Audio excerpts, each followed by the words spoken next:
이틀 전에 미군 스텔스 전투기 F-35B 넉 대가 한반도에서 첫 폭격 훈련을 했죠. 청주에서 뜨면 북한 레이더를 완벽히 무력화시킨 채 15분 내로 평양에 진입해 북한 전장 지휘부를 타격할 수 있습니다. 우리 공군은 F-35A를 내년부터 순차 도입하는데 1차분의 대당 가격이 처음 공개됐습니다. 김태훈 국방전문기자입니다. 미국 로키드 마틴 F-35 사업팀이 작성한 사업 진행 보고서입니다. 초기 양산 단계인 LRIP, 초도 소량 생산 10차분의 F-35A 76대에 우리 공군이 내년에 들여올 6대가 포함됐습니다. F-35A의 대당 가격은 평균적으로 9,460만 달러, 우리 돈 1,060억 원입니다. 초도 소량 생산 9차분보다 7.3% 인하된 가격입니다. F-35A를 차기 전투기로 선정했던 지난 2014년엔 대당 1,270억 원으로 예상했었는데 대당 200억 원 이상 가격이 내린 겁니다. 내년 6대에 이어 2019년 10대, 2020년과 2021년 12대씩 들여오는 F-35A의 가격도 매년 조금씩 인하될 것으로 군은 보고 있습니다. 공군이 도입하는 F-35A 40대의 기체 가격만 놓고 보면 5조 원에서 4조 원으로 1조 원 정도 줄어들 전망입니다. 군이 최초로 목표했던 가격보다는 높은 가격이지만 예상보다는 합리적인 가격으로 조성되고 있는 것 같습니다. 방위사업청은 기체 가격 인하분은 사업 마지막 단계 일괄적으로 정산되기 때문에 최종적인 F-35 도입 사업비는 현재로서는 확정할 수 없다고 밝혔습니다. 기체 가격은 낮아져도 배치 후 유지 보수에 드는 비용이 천문학적 수준이어서 기체 가격 인하 효과를 상쇄할 것이란 지적도 있습니다. 오늘 이제 본 게임의 주제를 살펴보도록 하겠는데요. 먼저 주제 영상 함께 보겠습니다. That information that was false and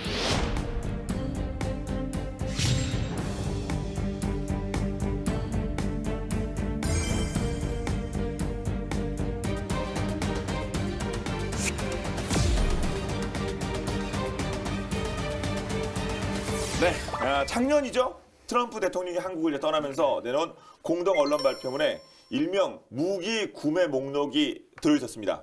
뭐 무기 체계 종류 이름 뭐 참 그 이례적이었다고 하는데 이게 참 네, 그래서 한편에서는 이게 청구서냐. 그 쇼핑 리스트 뭐에 아니 판매 리스트 뭐 이런 얘기 나왔죠. 예. 그런 좀 불평도 있었는데 네. 여기 이제 포함된 게 F-35A 합동 타격 전투기, 그리고 KF-16 전투기 성능 개량, 그리고 패트리어트 PAC-3 성능 개량, 그리고 AH-64 아파치 대형 공격 헬기, 또 글로벌 호크 고고도 정찰용 무인기, 뭐 이지스 전투 체계 이런 것들이 쫙 적혀 있었어요. 네. 아니 이거 사는 거는 저희거든요. 그럼 네. 이게 사는 사람이 이게 파는 사람이 이거를 뭐 고마워서 하는 거 이게 평소에 우리가 그냥 막 사면 되는 뭐 그런 건가요? 아니면 사기 어려운 건가요? 아니면 우리가 예산이 없어 못 사는 건가요? 왜 이게 화제가 된 거죠 이게? 네, 우선 여기서 우리가 팩트 체크를 해야 돼요. 네. 가장 기본적인 팩트가 좀 잘못 알려진 부분이 있는데 양국 대통령의 공동 언론 발표문에 네. 그 무기 리스트가 있는 것처럼 이제 표현하셨잖아요. 근데 정확하게는 양국 대통령의 발표문에는 구체적으로 언급은 안 돼 있습니다. 우리 구체적으로 그 무기 이름을 언급한 것은 마크 네퍼라고 주한미 대리대사가 이제 그 기자들을 만나서 얘기했던 것이고, 트럼프 대통령이 기자회견을 할 때 한국에서 수십억 달러의 무기를 사주기로 했다. 뭐 그 정도 언급을 했지 구체적으로 무기명을 언급한 것은 아니고요.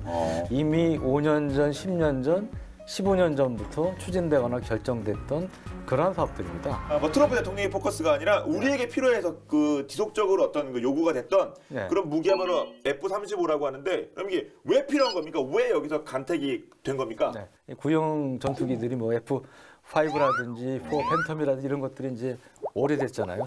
30년 이상 되다 보니까 퇴역을 해야 되는 상황이고, 그러면 그 신형 전투기가 구형 전투기보다 성능 우수하기 때문에 꼭 1대1로 교체할 필요는 없습니다. 그럼에도 불구하고 일정 숫자 이상은 돼야 되는데 공군에서 판단하는 기준이 430대예요. 왜?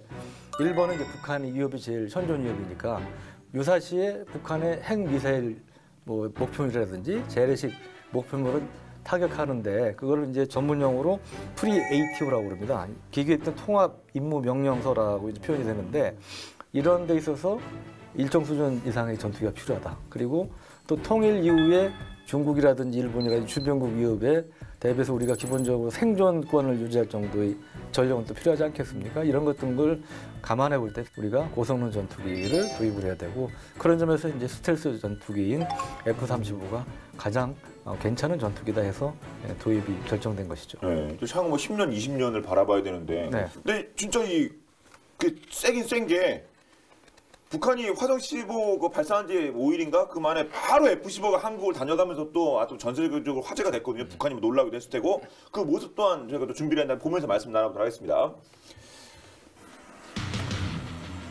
이게 훈련 모습이죠? 예, 작전 네. 모습인가요? 네. 오른쪽에 있는 게 F-35. 오른쪽에 두 대가 네, 아마 네, 두 대가 전투기고요. 네. 왼쪽이 이제 F-16 전투기입니다.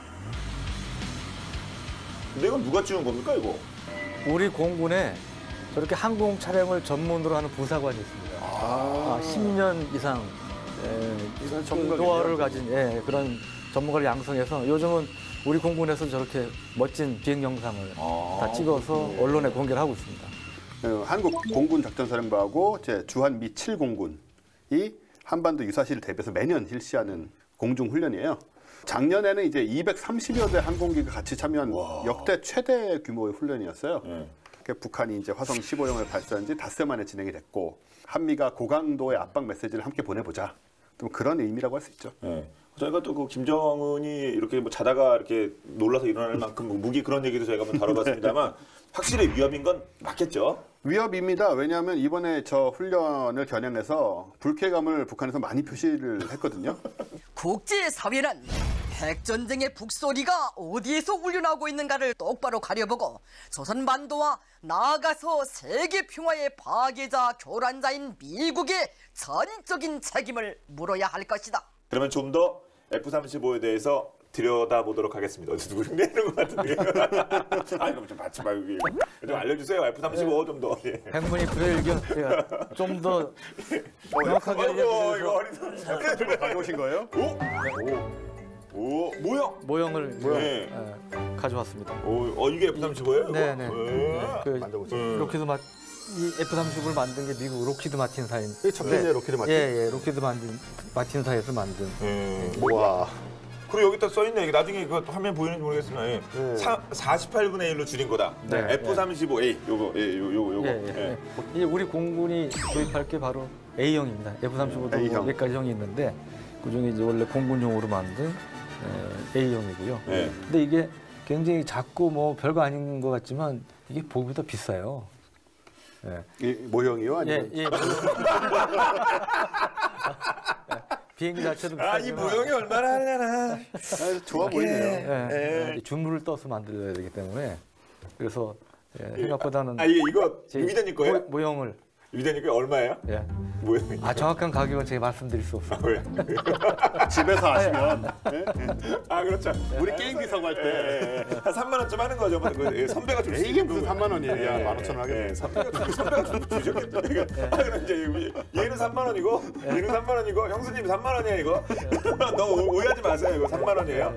모형은 3만 원인데 이게 만약에 그 48배 확대해서 원본이면 원물이면 얼마입니까? 실제 비행기는 얼마? 모형 비용은 그러니까 말씀하신 거 곱하기 10 이상 하시면 될 것 같고 실제 비행기 비용은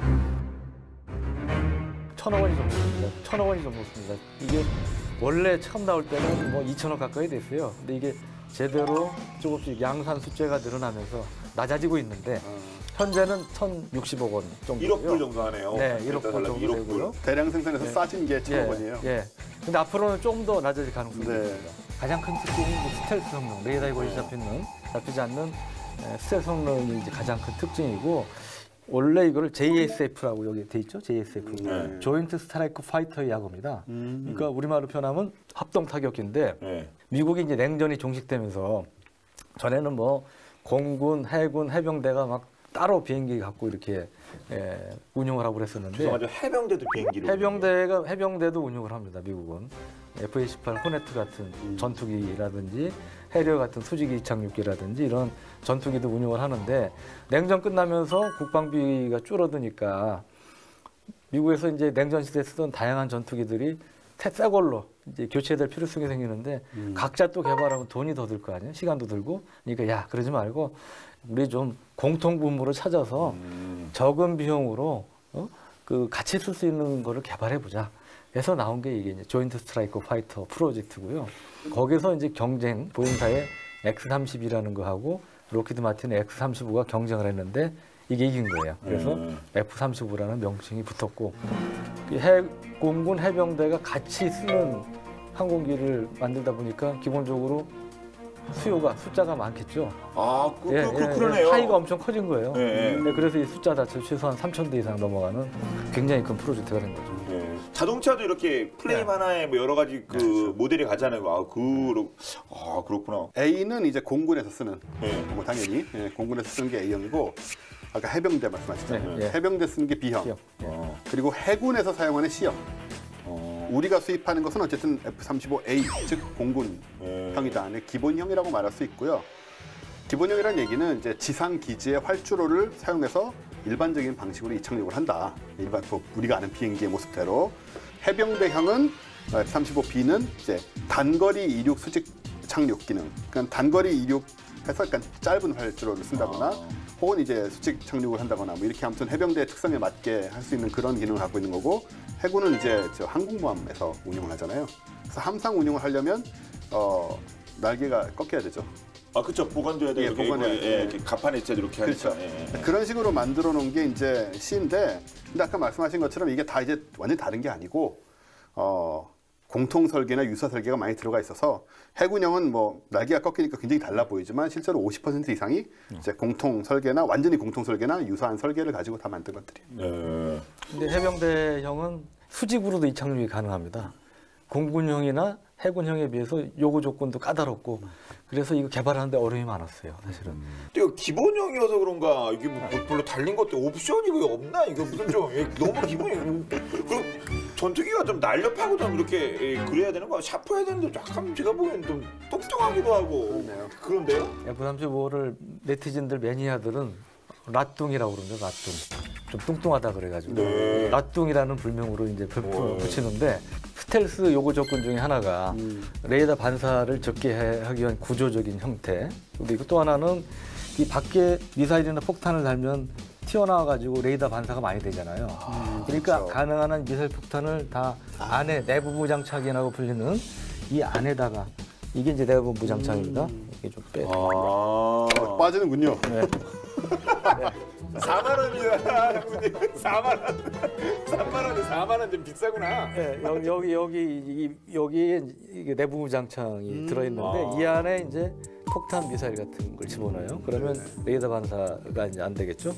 그래서 이제 그런 형태로 집어넣으려다 보니까 안에가 좀 커진 거죠. 이게 좀 그래서 좀 뚱뚱한 그런 형태. 근데 이 중요한 게 F-35는 그러면 무조건 다 안에만 넣는 걸로 또 생각을 하는 분 많은데 사실은 일반 전투기처럼 이 날개 밑에 파일론이라는 데 무장 장착대를 달아서 무장을 할 수도 있어요. 그래서 한 8톤 정도 많은 장이 무장을 할 수도 있는데 이제 스텔스 성능이 필요 없을 때 그러니까 정 레이더망이나 이게 무력화돼서 그러면 뭐 그냥 마음 놓고 들어가도 되잖아요. 예. 그때는 여기다 이제 밖에다가도 무장을 하고 달고 들어가서 이제 공격하는 용도로 쓸 수가 있습니다. 예, 내장 하드, 외장 하드 그것처럼 좀 필요하면 또 애돈 하나 붙이는 거 아니겠습니까? 다 또 같은 맥락이죠. 예. 그리고 또 하나 보시면 이런 데 보시면 보통 옛날 전투기를 보면 이렇게 철판들이 이렇게 붙어가지고 그 리벳으로 고정시켜서 이렇게 못 자국 같은 게 리벳인가요? 예. 이렇게 이게 많아요, 되게 이 홈이. 근데 이건 보시면 그런 게 거의 없잖아요. 이게 뭐냐면은 이제 소위 이음매를 없애가지고 저 레이더 역시 아까 그 블루불 튀어나온 거에 레이더 반사되는 거 마찬가지로 그 이음매 때문에 레이더 전파가 반사가 되는 걸 막기 위해서 이걸 이제 외부 실드라인 제어 공정이라고 하거든요. 이 이음매에다가 레이더 흡수물질 그 RAM이라고 있어요. 그거를 이제 바른 거예요, 다. 도료 예전에 그거요? 비 오면 흘러내리는. 과거는 이제 페인트였죠. 예. 페인트였는데 요즘은 이제 코팅, 그보다 진화된 형태로 이렇게 매끈하게, 깔끔하게. 레이더에 탐지 당하는 수준을 나타내는 수치가 있어요. 그걸 우리가 항공기의 레이더 단면적 RCS라고 하는데요. 이거를 이제 산출하는 방식이 있는데 이건 제가 그냥 그림으로 보시라고 써드릴게요. 예. 이게 굉장히 어려운 거니까.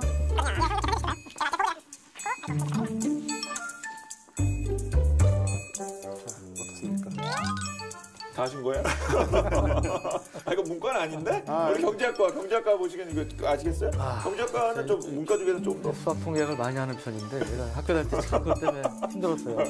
네, 사실 오랜만에 다시 머리가 아프고. 저한테는 어려운 거고요. 이거 어쩌자는 겁니까? 이거 지금 그냥- 시비 걸치는 건 아닌데. 전에 이제 F22 다루면서 스텔스 성능 얘기를 했었어요. 얼마나 크기로 보이느냐 레이더 상에서 예를 들어서 폭격기 같은 거 뭐 B-52가 아주 큰 거 있잖아요. 그런 폭격기들은 1000 스퀘어미터, 1000 평방미터 이상으로 보이니까 너무나 잘 보이죠 레이더에. 뭐 숨을 수가 없고요. 사람은 한 0.1 평방미터 정도 나옵니다. 벌레가 날벌레들이죠. 날벌레들이 0.001. 근데 F22는 0.0001 스퀘어미터로만 보이기 때문에 사실 벌레보다 작게 보이는 거예요. 벌레 10분의 1이네 말씀하신 거. 네네. 벌레보다 작게 보이기 때문에 이거를 레이더로 감지한다는 거는 그러니까 전투기라고 확인한다는 건 거의 불가능하다고 봅니다.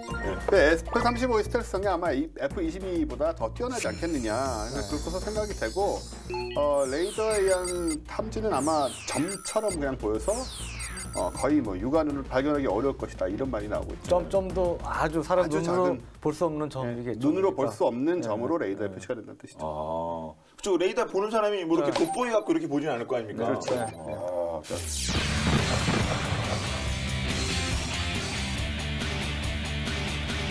그 F-35가 중점을 두고 있는 분야의 하나가 바로 이 적외선에 대한 대책입니다. 그러니까 이 엔진 같은 경우도 이거 또 다시 빼야 되겠네요. 이 노즐이라든 이런 것들이 그 열기를 배출하는 게 있어서 가급적 적게. 그래서 적외선 탐지 장치에 잘 잡히지 않도록 그렇게 이제 설계가 됐다고 그러고요. 그리고 이 기체 형상도 마찬가지.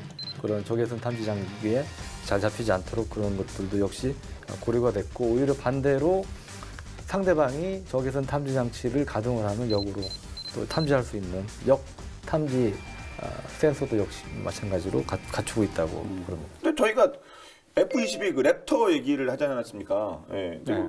랩터 이런데 그런 얘하고 랩터를 이렇게 비교하면 어떻게?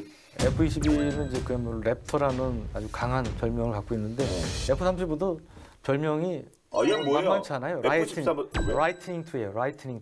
라이트닝, 번개. 번개. 번개 예. 스킬. 와, 예, 그 예. 게임 많아요. 막 번개 찌. 죄송합니다. 예, 중요한 거는 F-22는 1980년대 개발된 전투기입니다. 그래서 90년대 배치가 된 거고 이 라팔은 이 라이트닝은 F-35 라뚱이라고 F-35 라이트닝은 90년대부터 본격 개발돼서 90년대 착수가 돼서 2000년부터 2010년 고어간 기술이 들어간 거예요. 그러니까 보다 최신 기술이 들어간 거고, 그러니까 이 안에 들어가는 메모리 칩도 F-22보다는 F-35가 훨씬 최신의 컴퓨터 이 메모리 칩을 사용하고 있고, 또 하나는 이 스텔스기 자체로도 F-22도 뛰어난 스텔스기지만 그때 겪었던 시행착오라든지 경험이 녹아난 게 F-35라는 겁니다. 로켓 마틴 설명에 따르면 F-22보다 F-35가 한 단계 업그레이드된 스텔스기다. 이렇게 주장을 하고 있죠. 과학기술에서 10년은 굉장히 긴 세월이기 때문에 네. 특히 뭐 컴퓨터 소재 뭐 이런 것들은 이 메모리 칩은 정말 그럼요. 엄청나게 빠른 속도로 달라지잖아요. 그러니까 10년 전 컴퓨터하고 지금하고 비교해 보시면 돼요. 네. 자, 그러면 이제 저희가 아주 맨눈으로 자세히 좀 살펴보도록 하겠습니다. 큰 차이점 중에 하나가 F-22는 엔진이 두 개예요. 쌍발기죠. 근데 F-35는 엔진이 하나입니다. 하나 이제 단발기라는 이런 차이가 있는데 엔진이 하나인 대신에 이 엔진 하나의 출력이 엄청나게 강하죠. 그래서 단발 엔진으로는 가장 선전하는 전투기 엔진 중에 가장 강력한 엔진이라는 특징을 갖고 있죠. 아무래도 엔진이 하나고 그러니까 뭐 가속력이라든가 상승 능력은 떨어진다고 생각이 돼요. 그렇기 때문에 문제가 뭐냐면 우리가 그 BVR 전이라고 있었으니까 비욘드 비주얼 레인지, 그러니까는 눈에 안 보이는 거리에서 원거리에서 싸우는 거, 안 보이는 눈에서 안 보이는 위치에서 싸우는 상황에서 이제 미사일을 발사를 해야 되잖아요. 그러면 근데 미사일 발사에 필요한 그 충분한 고도를 점유하기 어렵지 않느냐, 힘이 떨어지니까 빨리 못 올라가서 이런 지적이 있어요. 근데 한편으로 보면은 뭐 4.5세대나 5세대 이런 기종들, 다른 기종들이 과연 F-35에게 들키지 않고 원거리 탐지를 먼저 해서 일방적으로 먼저 올라가 있을 수 있느냐. 그렇게 만만한 이제 기종이 아니라는 그런 현실적인 상황으로 또 이제 반론이 가능하고요. 또 뭐 이런 얘기 있습니다. 조기 경보기의 지원을 이제 조기 경보기의 지원을 받아서 얘를 탐지해가지고 이제 빨리 이제 미사일 위치를 확보할 수 있지 않느냐 하는데 안 되니까. 그렇죠. 그런 얘기가 나오는데 F-35한테 또 어떤 기능이 있냐면은 그 조기 경보기의 탐지 영역을 검출해가지고 최적의 침투 경로를 파일럿에게 전달해주는 그런 기능이 있어요. 그러니까 뭐 인공지능에 가까운 그 이제 최첨단 기능인 거지 이런 기능들도 있고 옛날에는 정말 그 독파이팅 하던 시절에 쫓아다니면서 총 쏘고 기관총 쏘가던 시절에는 이 꼬리 물기라고 하죠. 아 그렇죠. 이렇게 뭐 덩케르트 뭐 예, 그렇죠. 뭐 이거 아니에요. 예. 그러니까 이건 이제 지속 선회력이거든요. 돌면 계속 따라돌고 하는 이 지속 선회력이 중요했었어요. 근데 지금은 이제 먼 거리에서 미사일 쏘는 게 더 중요하기 때문에 빠르게 고개를 확 돌릴 수 있느냐. 빠르게 고개를 계속 돌진 않아도 한 번 확 돌아서 미사일을 쏠 수 있느냐는 이런 순간 선회력이 중요하거든요.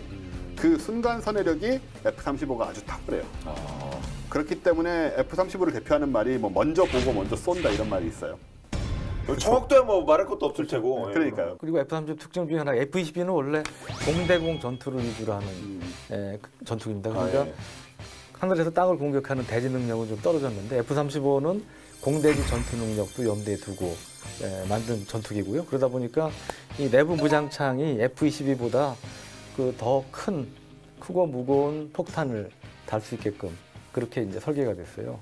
F-22 같은 경우는 2,000파운드, 그러니까 우리 기준으로 하면 곱하기 0.45면 900kg 이상 폭탄은 달기가 처음에 어려웠는데 F-35의 경우는 이제 그런 2,000파운드 폭탄, 정밀도 폭탄도 달 수가 있고 이 안에 그 아까 말씀드렸지만 내부 무장창 외에 외부에 스텔스 성능이 필요하지 않을 때는 외부에 F-15K처럼 폭탄 미사일 잔뜩 달고 들어갈 수 있어요. 한 8톤 가까운 그 무장을 할 수 있기 때문에 상당한 또 무장 탑재 능력도 이제 갖고 있고요.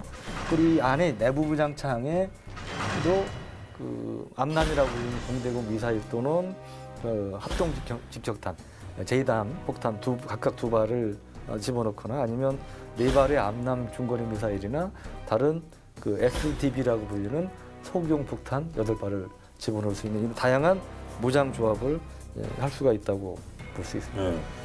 그 지난 2015년에 이 F-35A 안에 저 안에 이제 내장형 기관포가 있거든요. 기관포 내장형? 매립한 거야? 매립 내비게이션인가요? 내장형 기관포도 있어요? 그 사격 모습이 공개가 됐어요. 아, 그래요? 그걸 한번 같이 보시죠. 아, 예. 네, 저렇게 뚜껑이 열리고. 평소에 닫아놓고 있다가. 그렇죠. 근데 사실 발사구에 이렇게 뚜껑이 저렇게 붙어서 막고 있는 것도 저 이음새를 안 느껴지게 하려고 저것도 이제 스텔스 부분인데 저건 이제 F-22도 저렇게 돼 있습니다. EOTS라는 게 있습니다. 전자광학 추적 장치라고 있는데 이거는 쉽게 얘기하면 이제 거울 같은 거예요. 거울 같은 게 요 앞에 밑에 이렇게 툭 튀어나온 거 보시죠? 예. 이게 이제 EOTS입니다. 이게 여기는 좀 시커멓게 돼 있는데 원래는 유리처럼 투명해요. 투명하게 돼 있어요. 그래서 이 거울이 자유자재로 바꿀 수 있는 방향을 바꿀 수 있는 거울이 있고 그리고 또 하나 중요한 것 중에 하나가 EODAS라는 건데 말이 좀 어려워요. 전자광학 분배 장치 우리말로 하면 말이 어려운데 쉽게 얘기하면 눈을 이 6개 달렸는데요. 3개씩. 눈을 옆에도 다루는 거예요. 옆에. 아, 우리 그 자동차 후방 카메라처럼. 그래서 지금까지 조종사가 혹시 옆이나 뒤에 적기가 있는지 보려면 이렇게 돌려서 봐야 그렇죠. 됐잖아요. 영화 이렇게 막 보고. 근데 F-35의 경우는 그럴 필요 없이 가만히 앉아서 다 360도를 볼 수 있다는 거죠. 이 EODAS라는 걸 통해서. 또 F-35 자랑하는 게 하나 있는데 뭐냐면 적 미사일, 북한 탄도미사일 계속 쏘잖아요. 그거 쏠 때 이지스함 비슷한 역할을 할 수 있어요. 최대 1000km 떨어진 상대방 탄도미사일 발사되는 걸 탐지를 할 수가 있습니다. 실제로 테스트에서 성공한 적도 있고요. 이지스함이 1000km 밖을 잡는다고 자랑하잖아요. 그러니까 거의 이지스함 정도로 멀리 떨어져 있는 적 탄도미사일 발사도 탐지할 수 있는 능력이 있다. F-22 랩터에 장착된 게 AN/APG 77이라는 거거든요. 근데 이거는 AN/APG 81을 갖고 있어요. 좀 좋아 보이네. 5만 프로. 예. 사합니다. 죄송합니다 지금.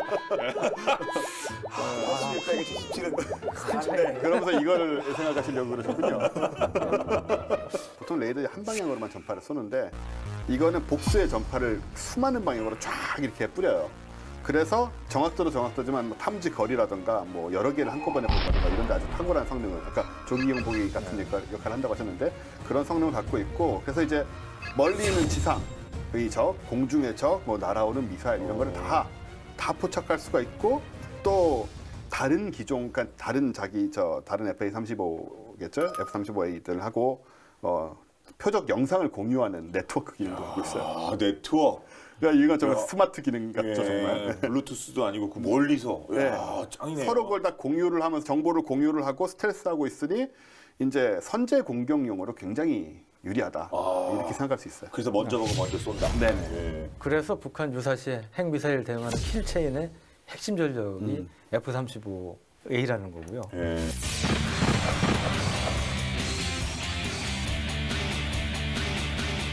일단 이 조종석도 정말 되게 스마트하게 설계가 돼 있는데, 조종석에 일단 파노라마믹 디스플레이가 있어요. 그러니까 되게 넓은 이런 디스플레이가 있고, 그다음에 터치 스크린이 있습니다. 이렇게 파노라믹 디스플레이가 이렇게 앞에 이렇게 먼 지역 같은 게 다 보이고, 이게 터치를 하면 이게 터치하는 부분들에 또 정보가 나오는 그런 이제 터치 스크린 기능이 있고요. 보통 제트기, 전투기에는 HUD라는 게 있어요. 헤드업 디스플레이라고. 요즘 그 고급 자동차에 자동차에도 나오는. 예, 그 유리창에 이렇게 나오는 예, 뭐 고도하고 이렇게 쫙 해서 우리 전투기 시뮬레이션 해본 분들은 H자 같이 돼가지고 막 그렇죠. 이거 다 예, 아십니다. 예. 근데 이게 없어요.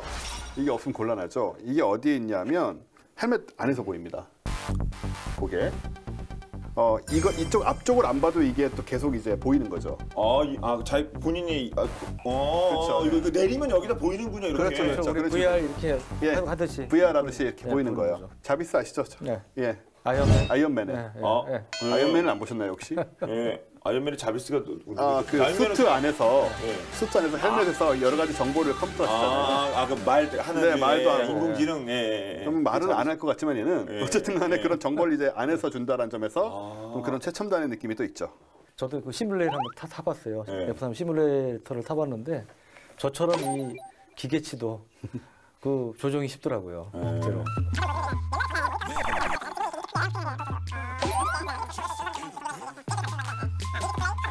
또 우리가 또 역사를 또 따져봐야 되지 않겠습니까? 이 스텔스 기술은 뭐 어디가 시작이라고 할 수 있을까요? 근데 원래 스텔스 기술을 최초로 발견한 것은 구소련이에요. 1973년에 이스라엘이 이집트와 시리아 등의 중동 국가하고 벌였던 그 3차 중동전이죠. 3차 중동전에서 이깁니다. 그때 이제 구소련이 아랍군에 뭘 제공했냐면 그 레이더망하고 미사일들을 이제 많이 제공을 했었어요. 그래서 이스라엘이 100여 대 이상의 항공기를 잃는 큰 피해를 입었죠. 이기긴 했지만. 당시 이제 이스라엘은 미군이 가지고 있던 전투기들을 투입을 하고 쓰고 있었거든요. 그래서 이런 이스라엘의 피해가 미국 입장에서는 어땠냐? 소련 방공망에 대한 위협을 좀 느낄 수밖에 없는 상황이 된 거예요. 그런 계기가 됐던 거예요. 미국이 전쟁을 한 건 아니었지만 당시 소련은 막 직경이 30m가 넘는 그런 거대한 레이더를 갖고 있었고 몇백 킬로미터에 접근하는 미군기를 탐지할 정도의 또 능력이 있었고, 미국은 사실 항공망 관련돼서는 소련에게 뒤처지는 그런 입장에 있었다고 생각이 되죠.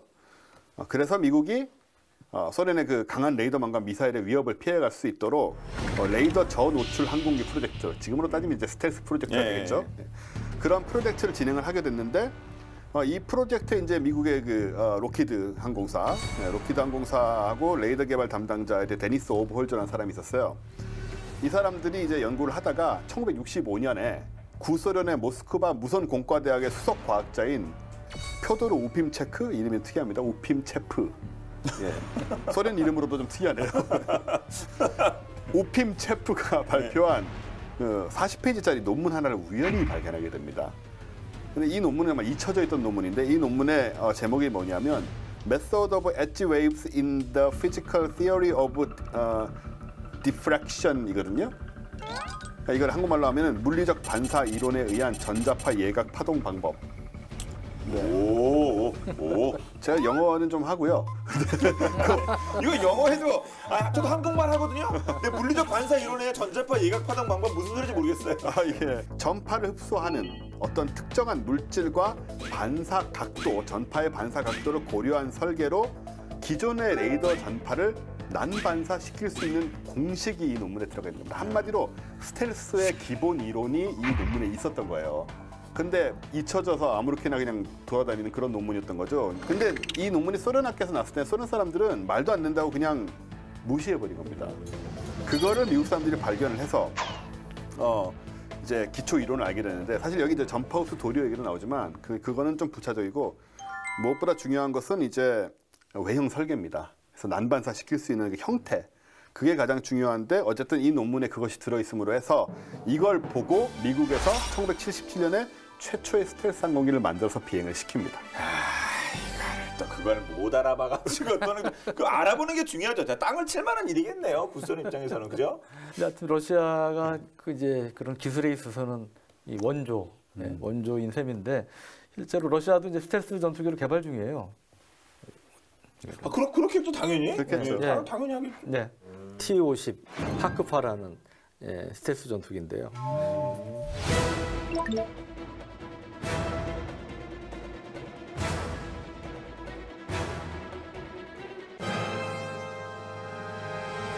그러면 스텔스 전투기를 가지고 있는 나라는 미국, 러시아 이렇게 보면 될까요?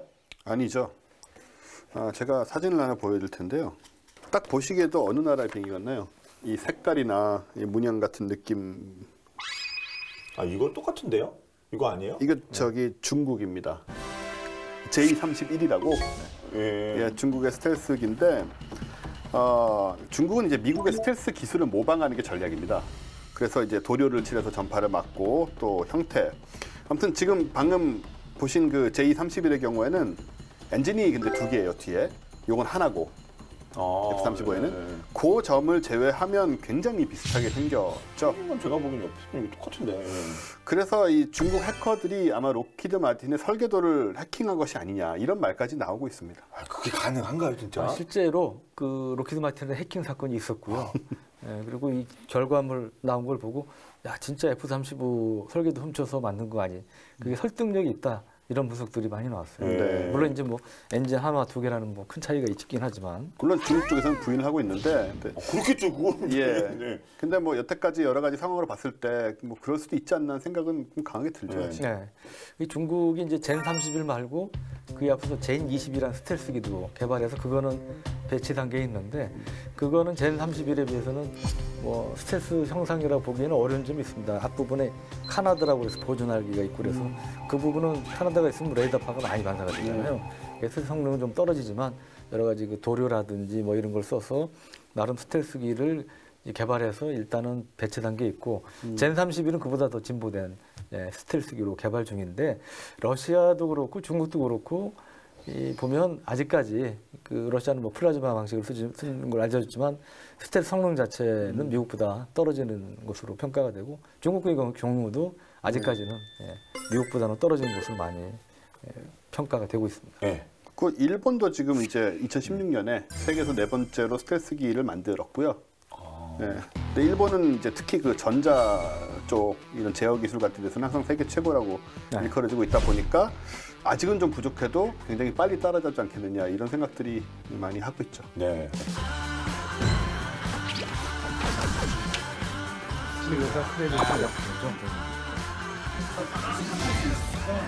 없는 사람이 할 수 있다니까요. 터전에서 괜찮아. 그러면 근데 우리 스텔스 기술은 어떨까요? 우리나라의 스텔스 기술은? 우리는 이제 KF-X라고 한국형 전투기 개발하죠. 이게 공식적으로는 스텔스기가 아닌 걸로 돼 있지만 사실은 거의 준 스텔스기입니다. 그 형상부터가 보면 이거 말씀하셔도 되는 건가요, 근데? 네, 뭐 다는 사실 잘 모르지. 모르는데 어떻게 다른 그 대입인데 그냥 너무 쉽게 하고 그런 걸 많이 접하시니까 이거 레벨 모르시는 거 아니에요, 이거? 저는 그 당국자가 아니기 때문에. 네. 하여튼 형상부터 보시면 하여튼 스텔스 형이라는 게 잘 모르는 사람이 봐도 느껴지는 그런 형상을 갖고 있는데, 근데 문제는 여기서 이제 가장 핵심적인 소위 이제 4대 기술이라는 게 있어요. 우선은 레이더가 이제 이상 배열 레이더, A사 레이더라고 그러는 이런 눈에 담는 레이더가 있고, 그다음에 적외선 탐지 추적 장비, IRST라고 그러는데 이거 있고, 전자광학 표적 추적 장비, 그다음에 전자파 방해 장비, 이렇게 4개 핵심 기술이 있는데, 이거는 우리가 일부는 갖고 있지만 상당 부분, 특히 A사 레이더 같은 경우는 외국의 기술 지원을 받아야 어느 정도 이제 개발할 수 있는 그런 상황이 있기 때문에 우리가 F-35 도입하면서 그걸 FX 3차 사업이라고 그래요. 도입하면서 미국한테 야 이러이러한 핵심 기술도 좀 우리한테 줘라. 반대급부로 요구를 했었어요. 그때 이제 F-35 제조업체에서는 이거는 미국에서 정부가 승인을 해줘야만이 수출이 되는 거다. 로키드 마틴 우리 회사 마음대로 못하는 거다고 얘기를 했답니다. 근데 이제 일반적이기는 그 회사에서 준다고 약속을 하고 안 줬다, 뭐 거짓말했다고 돼 있는데 일부는 알고 있는데 사실은 그렇지 않았다고 그러고요. 이 기술 자체가 워낙 민감하기 때문에 미국 정부에서 이제 통제를 하는 그런 거였는데 우리 하던 대로 미 정부에서 이제 제동을 이제 걸고 있는 모양이에요. 그래서 일부는 미국이 아닌 다른 나라에서 기술을 받아서 도움을 받아서 이제 해야 될 상황이고 그런 것들이 좀 안타깝습니다. 2026년까지 상반기까지 우리 KPX를 개발을 해야 되는데 지금 열심히 이제 개발하고 있어요. 하고 있는데 그래서 이런 말이 있어요. 왜 옛날에 뭐 나라 없는 소름, 집 없는 소름 뭐 이런 얘기 뭐 지금도 있지만 21세기는 기술 없는 소름의 시대다. 근데 사실 그런 느낌이 꽤 있죠. 근데 작년에 되게 반가운 소식이 있었어요. 연세대 기계공학과의 한정원 교수님 연구팀에서 메타물질을 이용한 적외선 스텔스 기술 개발에 세계 최초로 성공을 했다.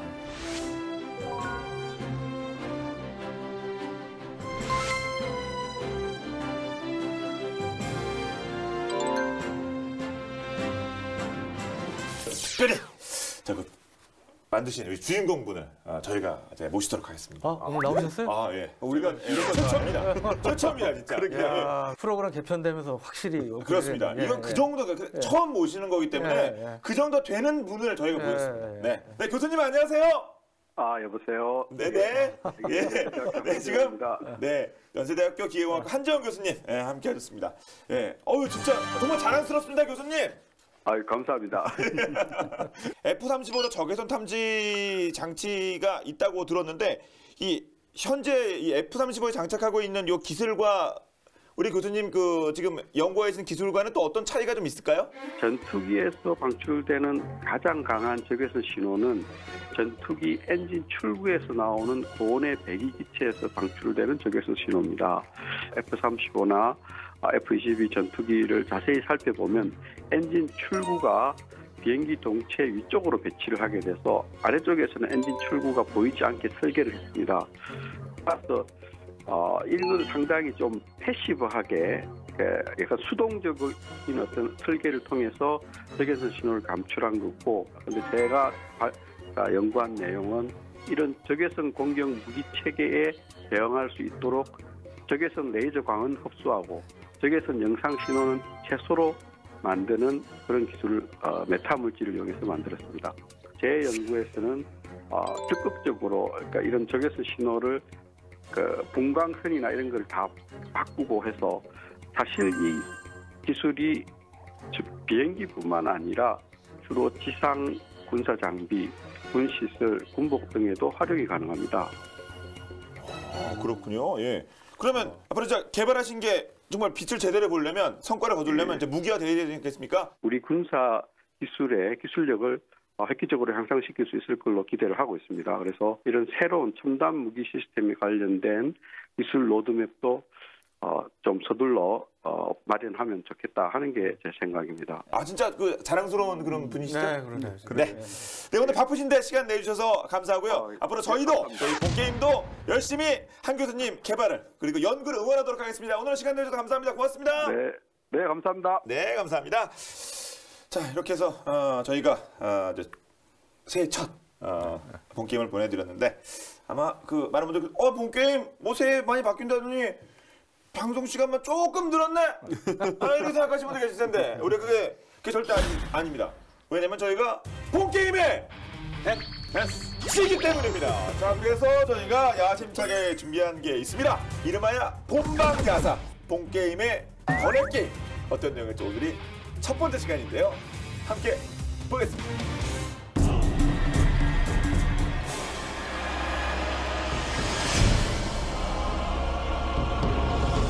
Трассу и высшего пилотажа. 네, 지금 보고 계신 화면은 1989년 파리의 하늘입니다. 러시아 미그 29 전투기의 에어쇼가 한참인데요.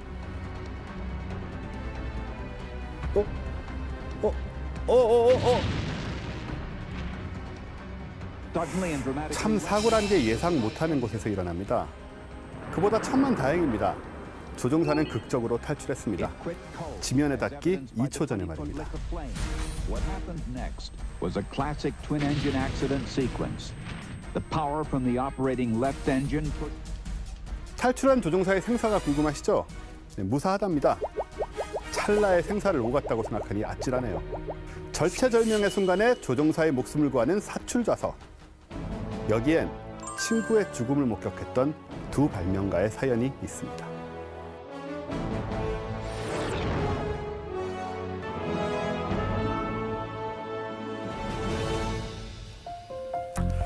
네, 때는 제1차 세계대전이 한창이던 1916년, 항공기가 전쟁 병기로 데뷔를 하죠. 전쟁 난리통 속에서도 한 남자의 연구실은 불이 꺼지지 않았습니다. 철도의 천재라 불렀던 영국 발명가 에버라드 켈스롭. 그런데 그가 특허를 받은 발명품은 철도와는 아무 연관이 없어 보였습니다. 특허를 신청한 발명품은 압축 공기를 이용한 사출장치. 왜 철도 기관사의 안전이 아닌 항공조종사의 안전에 관심을 기울인 걸까요? 도대체 왜? 켈스롭에게는 절친이 있었습니다.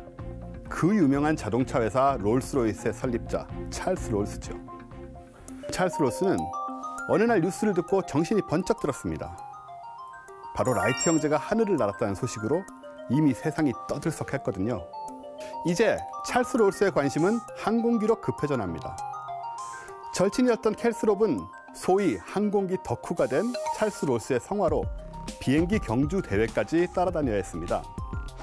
그런데 구경만 할 찰스 롤스가 아니었습니다. 라이트 형제가 만든 비행기 라이트 플라이어도 구입했죠. 비행기를 산 찰스 롤스는 이제 실력을 시험해보고 싶었습니다. 찰스 롤스는 1910년 프랑스 비행기 경주 대회에 출전합니다. 물론 켈스롭은 이날도 따라갔죠. 그런데 찰스 롤스가 그렇게도 자랑스러워했던 라이트 플라이어가 도버 해협을 건너는 도중 그만 추락하고 맙니다. 당시 그의 나이 33이었죠. 이 과정을 고스란히 지켜보던 켈스롭은 충격에 빠졌습니다. 켈스롭의 연구실은 다시 밤낮 없이 불을 밝히기 시작합니다. 탈출용 낙하산이 있었더라면 친구가 살 수 있지 않았을까? 3년의 연구 끝에 발명에 성공합니다. 탈출용 낙하산으로 먼저 특허를 얻어냈죠. 그리고 다시 3년 뒤인 1916년 압축 공기를 이용한 사출 장치의 특허를 획득하죠. 네, 이 부분이 공기통이고 이 부분이 레버, 그리고 이 부분에 낙하산이 들어있는 거죠. 유사시 조종사가 앞쪽에 있는 사출 레버를 당기면 압축 공기가 밀어내는 힘으로 낙하산을 담은 통이 항공기 밖으로 발사됩니다. 그 통에는 조종사가 연결되어 있어 낙하산에 조종사가 함께 딸려나가는 그런 원리입니다. 하지만 시간이 흐를수록 항공기는 발전을 했고 속도도 빨라졌습니다. 그러다 보니 켈스롭의 사출 장치는 서서히 무용지물이 되어가고 있었습니다. 다행스럽게도 켈스롭의 연구에 관심을 갖고 있는 한 공학자가 있었습니다. 사출 좌석계의 미다스 손 제임스 마틴. 하지만 1942년 바로 공동 창립자였던 발렌타인 베이커 대위를 추락사고로 잃게 됩니다. 마틴과 베이커는 원래 마틴 항공기 공장이라는 항공기 제조업체로 출발했는데요.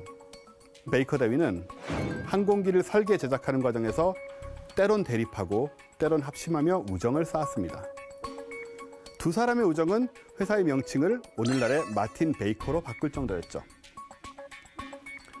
당시 베이커 대위가 몰았던 시제기는 제임스 마틴 대표와 함께 만들었던 것으로 직접 시험 비행을 하다가 젊은 나이에 사고를 당한 겁니다. 이때의 사고로 마틴 대표는 조종사의 안전을 보장하는 것에 남은 생을 바치기로 결심한 것입니다. 베이커 대위가 사망한 지 2년 뒤 마틴 대표는 높이 16피트의 사출 좌석 실험 장비를 직접 제작하는 등 연구에 몰두했다고 합니다.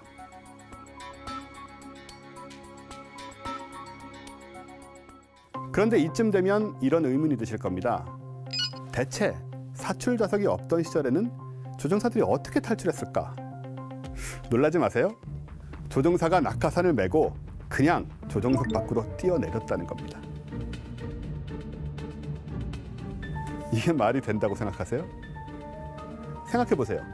최신형 전투기가 널려 있어도 그걸 운용할 조종사가 없으면 무슨 소용입니까? 다른 나라에서도 전투기 조종사들의 죽음이 이러한 전략적 손실임을 깨닫고 앞다투어 사출 자석의 개발에 매달립니다. 이 가운데 독일이 제2차 세계대전 때 세계 최초로 사출 자석을 탑재한 군용기를 출격시켰죠. 바로 하임케일사의 HE-280. 그리고 제2차 세계대전에서는 제트 엔진 시대가 열리며 더 빨라진 전투기에서 안전하게 조종사들을 사출할 방법이 필요했습니다. 그게 바로 현재도 쓰이고 있는 로켓 추진 방식의 사출 자석입니다.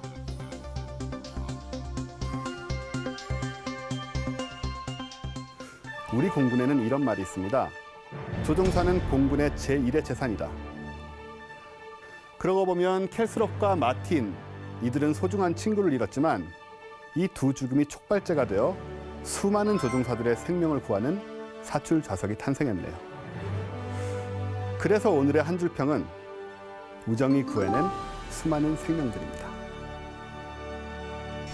예. 예, 뭐 부끄럽지만 제가 이 야사 준비해봤는데 어떠셨나요? 아, 예. 아, 정말 예, 저도 처음 듣고 보고 하여튼 굉장히 유익했습니다. 네. 네, 많이 배웠는데. 그죠? 요 코너가 아니었으면 이런 얘기를 저희가 또 하기도 쉽지 않거든요. 이렇게 준비해가지고 딱딱 그렇게 그 맥을 딱 짚어주시는데 이렇게 자꾸 하시면 저희 MC가 필요 없어지는 이런 상황이니까 자꾸 저런. 사실 우리가 뭐 무기 얘기하다 보면 무기의 재원과 무기의 성능과 뭐 이런 거 전투 얘기만 하게 되는데 결국은 사람이 타고 있는 것이니까 사람이 어떻게 이제 또 살아나야 되고 또 그렇지 못한 경우 뭐 이런 것들도 당연히 얘기해야 되는 게 아닌가 싶었어요. 네.